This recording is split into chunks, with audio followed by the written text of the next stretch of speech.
കേരളത്തിലെ തദ്ദേശ സ്വയംഭരണ തിരഞ്ഞെടുപ്പിന് തൊട്ടു പിന്നാലെ വരാനിരിക്കുന്ന നിയമസഭാ തിരഞ്ഞെടുപ്പിനുള്ള ഒരുക്കങ്ങൾ അതീവ ഗൗരവത്തോടെയാണ് ബി ആരംഭിച്ചു കഴിഞ്ഞത്.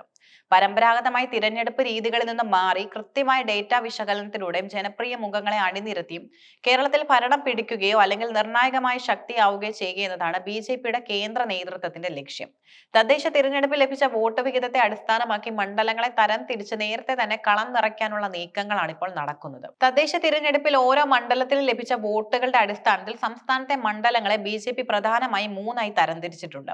ഇതിൽ ഏറ്റവും പ്രധാനപ്പെട്ടത് എ ക്ലാസ് മണ്ഡലങ്ങളാണ്.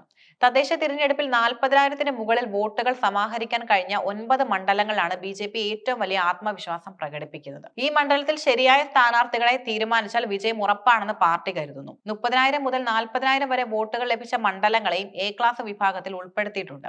ഈ 34 മണ്ഡലങ്ങളിൽ കേന്ദ്രീകൃതമായി പ്രവർത്തനം നടത്തിയാൽ കേരളത്തിലെ നിയമസഭയിൽ ബിജെപിക്ക് വലിയ പ്രാതിനിധ്യം ഉറപ്പാക്കാൻ കഴിയുമെന്നാണ് ഇന്റേണൽ സർവേകൾ സൂചിപ്പിക്കുന്നത്. കൂടുതൽ ശ്രദ്ധ കേന്ദ്രീകരിക്കുന്ന ജില്ലകൾ തിരുവനന്തപുരവും തൃശൂരുമാണ്. ലോക്സഭാ തിരഞ്ഞെടുപ്പിൽ തൃശൂർ നൽകിയ ഊർജ്ജം നിയമസഭയിലും പ്രതിഫലിപ്പിക്കാനാണ് പാർട്ടിയുടെ ശ്രമം. സിനിമയിലൂടെയും ജീവകാരുണ്യ പ്രവർത്തനങ്ങളിലൂടെയും ജനമനസ്സുകളിൽ ഇടം പിടിച്ച സുരേഷ് ഗോപിയാണ് ഇത്തവണത്തെ ബി തന്ത്രങ്ങളുടെ പ്രധാന ശില്പികളിൽ ഒരാൾ. രാഷ്ട്രീയക്കാർ എന്നതിലുപരി ജനങ്ങൾക്ക് പ്രിയപ്പെട്ട താരങ്ങളെയും പ്രൊഫഷണലുകളെയും സ്ഥാനാർത്ഥികളാക്കണമെന്ന നിർദ്ദേശമാണ് അദ്ദേഹം മുന്നോട്ട് വെക്കുന്നത്. നടൻ ഉണ്ണിമുകുന്ദൻ, ജയറാം, ദേവൻ തുടങ്ങിയവരുടെ പേരുകളാണ് പട്ടികയിൽ മുൻനിരയിലുള്ളത്. ഇതിൽ നടൻ ദേവൻ ബിജെപിയുടെ ഭാഗമായി കഴിഞ്ഞതിനാൽ അദ്ദേഹത്തിന്റെ സ്ഥാനാർത്ഥിത്വം ഏതാണ്ട് ഉറപ്പാണ്. ജയറാം, ഉണ്ണിമുകുന്ദൻ തുടങ്ങിയവരുമായി കേന്ദ്ര നേതൃത്വം ചർച്ചകൾ നടത്തുന്നുണ്ട്. മുൻ DGP ആർ ശ്രീലേഖയുടെ കടന്നുവരവ് തിരുവനന്തപുരത്ത് ബിജെപിക്ക് വലിയ മുൻതൂക്കം നൽകുന്നു. കോർപ്പറേഷനിലേക്ക് തിരഞ്ഞെടുക്കപ്പെട്ട അവർ നിയമസഭയിലേക്ക് മത്സരിക്കാൻ തയ്യാറായാൽ വട്ടിയൂർക്കാവ് മണ്ഡലം അവർക്ക് നൽകാനാണ് ധാരണ.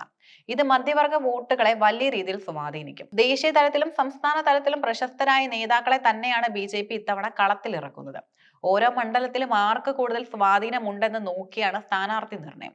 സംസ്ഥാന അധ്യക്ഷൻ രാജീവ് ചന്ദ്രശേഖർ നേമം മണ്ഡലത്തിൽ മത്സരിക്കുമെന്ന് ഏകദേശം ഉറപ്പായിട്ടുണ്ട്.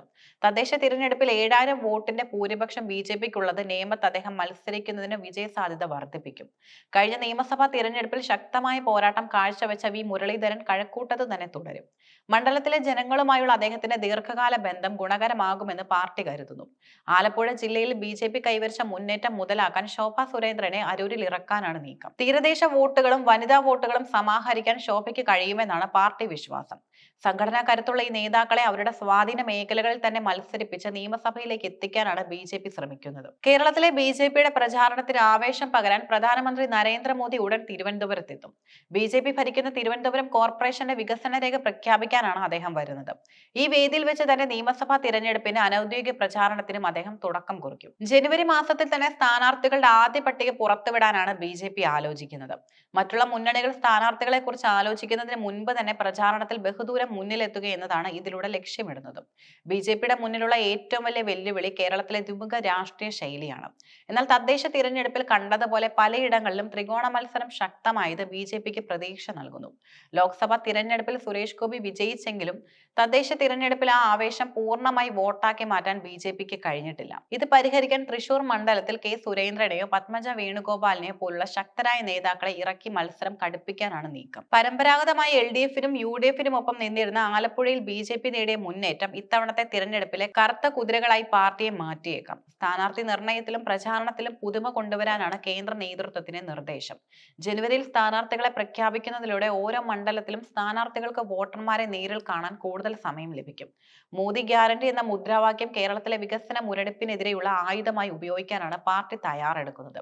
കേരള രാഷ്ട്രീയത്തിൽ ബിജെപി ഇത്തവണ നടപ്പിലാക്കാൻ പോകുന്നത് വളരെ കൃത്യവും ശാസ്ത്രീയവുമായ പദ്ധതികളാണ്. സ്ഥാനാർത്ഥി പട്ടികയിൽ സിനിമാ താരങ്ങളുടെയും പ്രൊഫഷണലുകളുടെയും സാന്നിധ്യം യുവാക്കളെയും നിഷ്പക്ഷ വോട്ടർമാരെയും ആകർഷിക്കുമെന്ന് പാർട്ടി കരുതുന്നു. 9 ഉറച്ച മണ്ഡലങ്ങളും 34 എ ക്ലാസ് മണ്ഡലങ്ങളും കേന്ദ്രീകരിച്ചുള്ള പ്രവർത്തനങ്ങൾ വിജയിച്ചാൽ കേരളത്തിന്റെ നിയമസഭാ ചരിത്രത്തിൽ ബിജെപി ഒരു അധ്യായം കുറിക്കുമെന്ന കാര്യത്തിലും സംശയമില്ല. പ്രധാനമന്ത്രിയുടെ വരാനിരിക്കുന്ന സന്ദർശനം ഈ നീക്കങ്ങൾക്ക് എത്രത്തോളം വേഗത നൽകുമെന്ന് വരും ദിവസങ്ങളിൽ കാണാം.